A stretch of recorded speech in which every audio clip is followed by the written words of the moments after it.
Hi friends, ಎಲ್ಲರಿಗೂ ಕಥಾಕುಸುಮ YouTube ಚಾನಲ್ಗೆ ಸ್ವಾಗತ.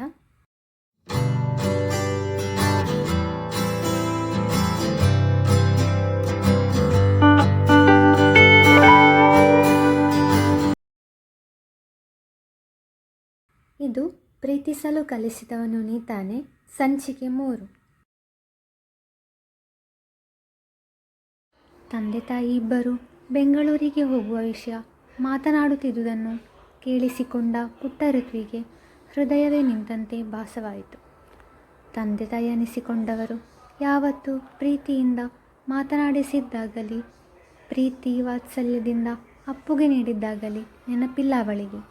ನೆನಪಿಲ್ಲ ಅನ್ನುವುದಕ್ಕಿಂತ ಅದು ಯಾವುದು ಅವಳ ಜೀವನದಲ್ಲಿ ಅವಳಿಗೆ ಸಿಗಲಿಲ್ಲ, ಅದೇ ಸತ್ಯ. ಸ್ನೇಹ, ಪ್ರೀತಿ, ವಾತ್ಸಲ್ಯ, ಮಮತೆ ಇದರ ಪ್ರತಿರೂಪ ಅವಳ ಅನಸೂಯ ಟೀಚರ್. ಅವರಿಗೆ ಮಗು ಹುಟ್ಟಿದ ನಂತರವೂ ಒಂದು ದಿನ ಕೂಡ ಋತ್ವಿಯನ್ನು ಕಡೆಗಣಿಸಿರಲಿಲ್ಲ. ಅವರು ಮೊದಲಿಗಿಂತಲೂ ಹೆಚ್ಚು ಪ್ರೀತಿ ತೋರುತ್ತಿದ್ದರು. ಗುರು ಶಿಷ್ಯ ಎಂಬ ಬಂಧಕ್ಕಿಂತ ತಾಯಿ ಮಗಳ ಬಾಂಧವ್ಯ ಅವರದಾಗಿತ್ತು. 9 ತಿಂಗಳು ತನ್ನ ಒಡಲಲ್ಲಿ ಹೊತ್ತು ಹೆತ್ತರೆ ಮಾತ್ರ ಅವಳು ತಾಯಿ ಅನಿಸಿಕೊಳ್ಳುವುದಿಲ್ಲ. ತಮ್ಮ ಮಗುವಿನ ಪ್ರತಿ ಚಲನವಲನಗಳನ್ನು ಗಮನಿಸುತ್ತಾ ಬೇಕು ಬೇಡಗಳ ಬಗ್ಗೆ ತಿಳಿದು ಅದಕ್ಕೆ ತಮ್ಮ ಪ್ರೀತಿ ಎಲ್ಲವನ್ನೂ ಧಾರೆ ಎರೆದು ಪ್ರತಿ ಹೆಜ್ಜೆಯಲ್ಲೂ ಜೊತೆಗಿದ್ದು ಅವರು ಬೀಳುವಾಗ ಬೀಳದಂತೆ ಹಿಡಿಯಲು, ಹೀಗೆ ಪ್ರತಿಯೊಂದು ವಿಷಯದಲ್ಲೂ ತಾಯಿ ತನ್ನ ಮಗುವಿನ ಜೊತೆಗಿದ್ದರೇನೆ ಅವಳು ತಾಯಿ ಎನಿಸಿಕೊಳ್ಳುವುದು.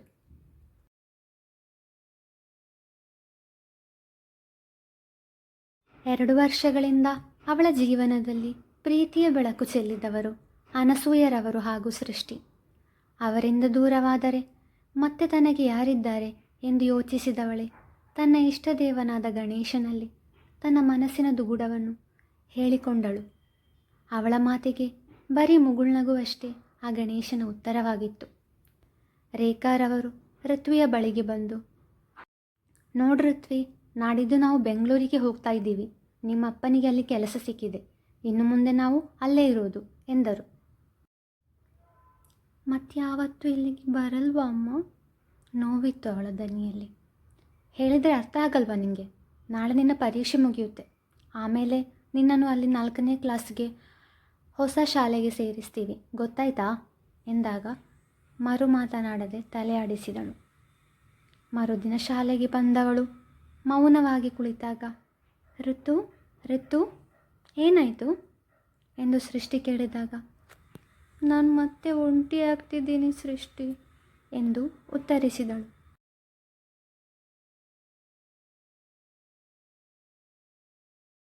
ನೀನು ಹೇಗೆ ಒಂಟಿ ಆಗ್ತೀಯಾ? ನಾನಿದ್ದೀನಿ ಅಲ್ವಾ ನಿನಗೆ? ಋತುವಿಯ ಮನದಲ್ಲಿ ಏನಿದೆ ಎಂದರಿಯದೆ ನುಡಿದಳು. ನಾನಿನ್ನು ಮುಂದೆ ಇಲ್ಲಿ ಇರಲ್ಲ ಎಂದು ಹೇಳಿ ಜೋರಾಗಿ ಅತ್ತಳು. ಸೃಷ್ಟಿ ಅವಳನ್ನು ಸಂತೈಸಲು ಯತ್ನಿಸಿದರೆ ತರಗತಿಯ ಉಳಿದ ಮಕ್ಕಳು ಅವರಿಬ್ಬರನ್ನೇ ಗಮನಿಸುತ್ತಿದ್ದರು. ಅವರಲ್ಲಿ ಒಬ್ಬ ಹುಡುಗ ಪ್ರಣವ್ ಬಂದು ಅವಳನ್ನು ಗೇಲಿ ಮಾಡಿ ನಕ್ಕಾಗ ಅವಳ ಅಳು ಇನ್ನೂ ಜೋರಾಯಿತು. ಸಾಕು ನಿಲ್ಲಿಸು, ಇನ್ನು ನಿನ್ನಿಂದಾಗಿ ನನ್ನ ಋತು ಹತ್ತಾರೆ ನಿನ್ನ ಸುಮ್ಮನೆ ಬಿಡಲ್ಲ ನಾನು ಎಂದು ಅವನನ್ನು ಜೋರು ಮಾಡಿದಳು ಸೃಷ್ಟಿ.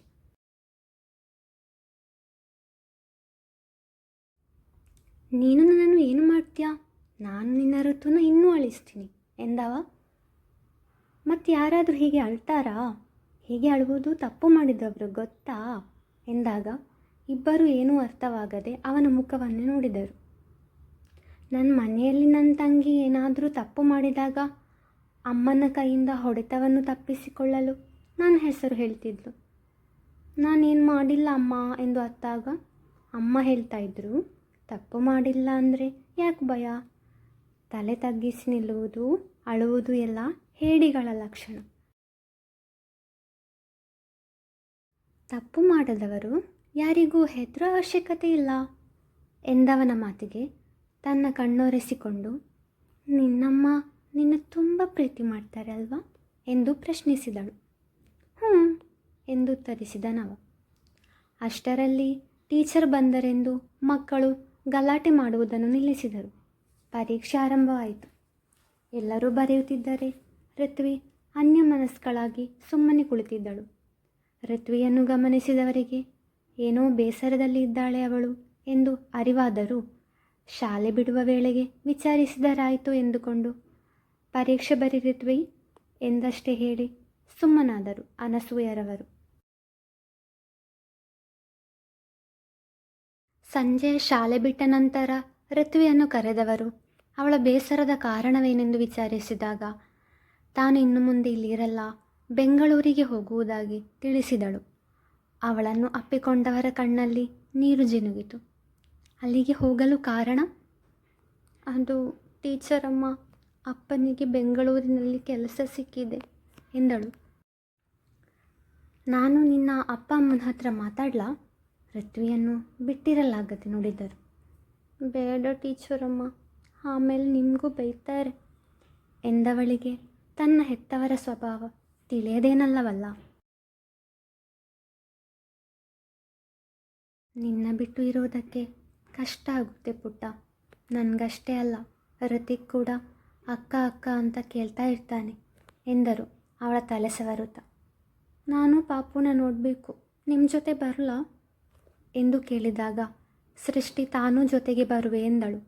ಅನಸೂಯರವರು ಇಬ್ಬರನ್ನು ತಮ್ಮ ಮನೆಗೆ ಕರೆದೊಯ್ದರು. ಪುಟ್ಟ ಋತಿಕ್ ಮೆಲ್ಲಗೆ ಓಡಾಡುತ್ತಿದ್ದ. ಅವನ ಹಿಂದೆ ಓಡಲು ಆಗದೆ ಕಷ್ಟಪಡುತ್ತಿದ್ದರು ಅನಸೂಯರವರ ತಾಯಿ ದೇವಕಿಯವರು. ಋತಿಕ್ ಪುಟ್ಟ, ಯಾರು ಬಂದಿದ್ದಾರೆ ನೋಡು ಎಂದು ಅನಸೂಯರವರು ಹೇಳಿದಾಗ ಆ ಕಾ ಎಂದು ತೊದಲುತ್ತಾ ಋತ್ವಿ ಹತ್ತಿರ ಓಡೋಡಿ ಬಂದ ಪುಟ್ಟ ಋತಿಕ್. ಮಗುವನ್ನು ಮೆಲ್ಲಗೆ ಎತ್ತಿಕೊಂಡವಳು ಅದನ್ನು ಮುದ್ದು ಮಾಡಿ ಅದರ ಜೊತೆಗೆ ಸ್ವಲ್ಪ ಹೊತ್ತು ಆಟವಾಡಿದಳು. ದೇವಕಿಯವರಿಗೂ ಋತ್ವಿ ಬಗ್ಗೆ ಎಲ್ಲ ವಿಷಯಗಳು ತಿಳಿದಿತ್ತು. ಅವರು ಅವಳನ್ನು ಪ್ರೀತಿಯಿಂದ ಮಾತನಾಡಿಸುತ್ತಿದ್ದರು. ಮಗುವಿನ ಜೊತೆ ಆಟವಾಡುತ್ತಾ ಕುಳಿತವಳಿಗೆ ಸಮಯ ಸರಿದದ್ದು ಅರಿವಿಗೆ ಬರಲಿಲ್ಲ. ಗಡಿಯಾರದಲ್ಲಿ ಸಮಯ 5:15 ತೋರಿಸಿದಾಗ ಅದನ್ನು ಗಮನಿಸಿದ ಸೃಷ್ಟಿ, ಋತು ಮನೆಗೆ ಹೋಗೋಣ, ತಡವಾಯಿತು ಎಂದಾಗ ತುಂಬ ಬೇಸರಗೊಂಡಳು ಋತ್ವಿ. ತನ್ನ ಟೀಚರ್ ಹಾಗೂ ದೇವಕಿ ಅವರ ಬಳಿಗೆ ಬಂದವಳೆ, ಇನ್ನು ನಿಮ್ಮನ್ನೆಲ್ಲ ಯಾವಾಗ ನೋಡ್ತೀನೋ ಗೊತ್ತಿಲ್ಲ, ನಾಳೆ ಬೆಂಗಳೂರಿಗೆ ಹೋಗ್ತಿದ್ದೀವಿ ಎಂದು ಮುಖ ಸಣ್ಣದು ಮಾಡಿ ನುಡಿದವಳನ್ನು ನೋಡಿ ಇಬ್ಬರಿಗೂ ಬೇಸರವಾಯಿತು. ಅನಸೂಯರವರು ಅವಳ ಕೈಗೆ ಒಂದು ಬ್ಯಾಗನ್ನು ಕೊಟ್ಟು, ಇದರಲ್ಲಿ ಕೆಲವು ವಸ್ತುಗಳಿವೆ, ನಮ್ಮ ನೆನಪಿಗಿರಲಿ, ಯಾವತ್ತೂ ಒಂಟಿ ಅಂತ ಅನ್ಕೋಬೇಡ ಪುಟ್ಟ, ನಾವೆಲ್ಲ ಇದ್ದೀವಿ ನಿನಗೆ ಬೇಸರವಾದಾಗಲೋ ಅಥವಾ ಯಾರ ಜೊತೆಗಾದರೂ ಮನಸ್ಸಲ್ಲಿ ಇರುವುದನ್ನು ಹೇಳಬೇಕು ಎಂದನಿಸಿದಾಗಲೂ ಇದರಲ್ಲಿ ಒಂದು ಡ್ರಾಯಿಂಗ್ ಬುಕ್ ಇಟ್ಟಿದ್ದೀನಿ. ನಿನ್ನ ಮನಸ್ಸಿಗೆ ತೋಚಿದ್ದನ್ನು ಚಿತ್ರಗಳ ಮೂಲಕ ವ್ಯಕ್ತಪಡಿಸು. ಯಾರೂ ಇಲ್ಲ ಅಂದರೂ ಈ ಪುಸ್ತಕವೇ ನಿನ್ನ ಗೆಳತಿಯಾಗಿ ನಿನ್ನ ಜೊತೆಗಿರುತ್ತೆ ಎಂದಾಗ ಅವರನ್ನು ತಬ್ಬಿಕೊಂಡು ಅತ್ತಳವಳು. ಆಗ ಆ ಕಾ ಎನ್ನುತ್ತಾ ಬಂದ ಪುಟ್ಟ ಋತಿಕ್ ಒಂದು ಗೊಂಬೆಯನ್ನು ಅವಳಿಗೆ ನೀಡಿದ. ತನ್ನ ತಾಯಿ ಋತ್ವಿ ಅಕ್ಕನಿಗೆ ಬ್ಯಾಗ್ ನೀಡುವುದನ್ನು ಕಂಡವನು ತಾನು ಏನಾದರೂ ಕೊಡಬೇಕು ಎಂದು ಆಟಿಕೆಗಳಲ್ಲಿ ಒಂದೊಂದನ್ನೇ ತೆಗೆದು ನೋಡಿದವ ಗೊಂಬೆಯೊಂದನ್ನು ಕೈಗೆತ್ತಿಕೊಂಡು ನಗುತ್ತಾ ಅವಳ ಬಳಿಗೆ ಬಂದಿದ್ದ. ಪುಟ್ಟ ಮಗುವಿನ ಜಾಣತನಕ್ಕೆ ಮೆಚ್ಚಿದವರು ಮಗುವನ್ನು ಮುದ್ದು ಮಾಡಿದರು. ಸೃಷ್ಟಿ ಜೊತೆ ಅಲ್ಲಿಂದ ಹೊರಟವಳು ಪದೇ ಪದೇ ಹಿಂದೆ ತಿರುಗಿ ನೋಡುತ್ತಲೇ ಇದ್ದಳು. ಋತು, ಇನ್ನು ಯಾವಾಗ ನೋಡುವುದು ನಿನ್ನನ್ನು ಎಂದು ಸೃಷ್ಟಿ ಕೇಳಿದಾಗ, ಗೊತ್ತಿಲ್ಲ ಸೃಷ್ಟಿ ಎಂದು ಉತ್ತರಿಸಿದವಳಿಗೆ ತನ್ನ ಹತ್ತಿರ ಇದ್ದ ಸ್ಮೈಲಿ ಕೀಚೈನ್ ನೀಡುತ್ತಾ, ನನ್ನ ನೆನಪಿಗೆ ಇದು ಎಂದಳು. ಕೊನೆಯದಾಗಿ ಸ್ನೇಹದ ಅಪ್ಪುಗೆ ನೀಡಿದವರು ವಿರುದ್ಧ ದಿಶೆಯಲ್ಲಿ ಸಾಗಿದರು. ಅವಳು ಮನೆಗೆ ಬಂದಾಗ ಸಮಯ 6 ಗಂಟೆ ಆಗಿತ್ತು. ರೇಖಾರವರು ಅದಾಗಲೇ ಭದ್ರಕಾಳಿ ಅವತಾರದಲ್ಲಿ ನಿಂತಿದ್ದರು. ಅವಳ ಕಿವಿಯನ್ನು ಹಿಡಿದವರೇ, ಎಲ್ಲೇ ಹೋಗಿದ್ದೆ ಇಷ್ಟೊತ್ತು ಎಂದಾಗ, ಅಮ್ಮ ಎಂದು ನೋವಿನಲ್ಲಿ ಮುಖ ಕಿವಿಚಿದವಳು, ನಾನು ಟೀಚರ್ ಅಮ್ಮನ ಮನೆಗೆ ಹೋಗಿದ್ದೆ ಎಂದು ಉತ್ತರಿಸಿದಳು. ನಿನಗೆ ಎಷ್ಟು ಸಾರಿ ಹೇಳಿದ್ದೀನಿ, ಆ ಹಾಳದವಳ ಮನೆಗೆ ಹೋಗಬೇಡ, ಅವಳು ಸರಿಯಿಲ್ಲ. ನಿನ್ನಂಥ ಅನಿಷ್ಟವನ್ನು ಇನ್ನು ಯಾರು ಹತ್ತಿರ ಸೇರಿಸುತ್ತಾರೆ ಅಲ್ವಾ ಎಂದು ವ್ಯಂಗ್ಯವಾಗಿ ಹೇಳಿದಾಗ ಅವಳ ಕಣ್ಣಿಂದ ನೀರು ಹರಿಯತೊಡಗಿತು. ಈ ಮನುಷ್ಯರ ಗುಣವೇ ಇಷ್ಟು ಅಲ್ವಾ? ನಮಗೆ ಅಸಾಧ್ಯವಾದದ್ದು ಬೇರೆ ಯಾರಾದರೂ ಮಾಡಿ ತೋರಿಸಿದರೆ ಅಥವಾ ನಮಗೆ ಯಾರಾದರೂ ಉಪದೇಶ ನೀಡಲು ಬಂದರೆ ಅಂಥವರನ್ನು ಕೆಟ್ಟವರು ಎಂದು ಬಿಂಬಿಸುವುದು.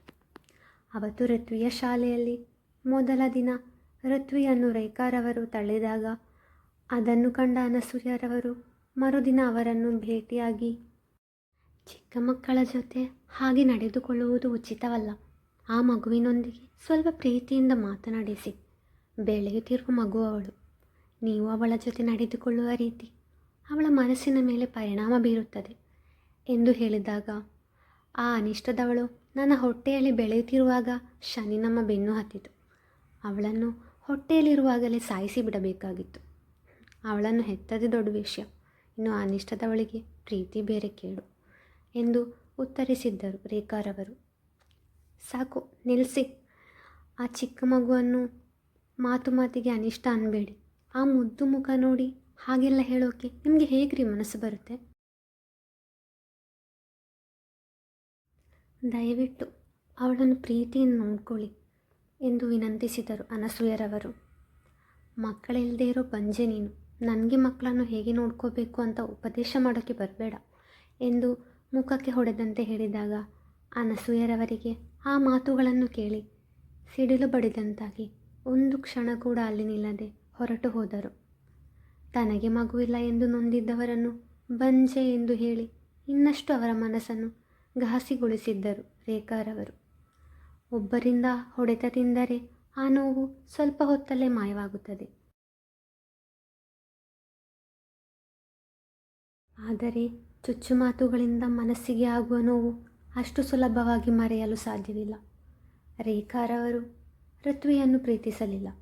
ಅನಸೂಯರವರು ಅವಳನ್ನು ಪ್ರೀತಿಸುವುದು ಹಾಗೂ ಅವಳಿಗಾಗಿ ತನಗೆ ಉಪದೇಶ ನೀಡಲು ಬಂದದ್ದು ಅವರಿಗೆ ಸಹಿಸಲಾಗಲಿಲ್ಲ.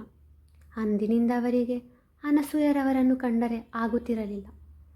ಅನಸೂಯರವರು ನೀಡಿದ ಬ್ಯಾಗನ್ನು ಅಡಗಿಸಿ ಇಟ್ಟಿದ್ದಳು ಋತ್ವಿ. ಇಲ್ಲದೆ ಹೋದರೆ ಅದನ್ನು ರಸ್ತೆ ಪಾಲು ಮಾಡುತ್ತಿದ್ದರು ರೇಖಾರವರು. ತನ್ನ ಟೀಚರ್ ಬಗ್ಗೆ ಹಾಗೂ ತನ್ನ ಬಗ್ಗೆ ಅವರು ಆಡಿದ ಮಾತನ್ನು ಕೇಳಿ ತುಂಬ ದುಃಖವಾಯಿತವಳಿಗೆ. ಆ ದಿನ ರಾತ್ರಿ ಊಟ ಮಾಡದೆ ಹಾಗೆ ಮಲಗಿದಳು.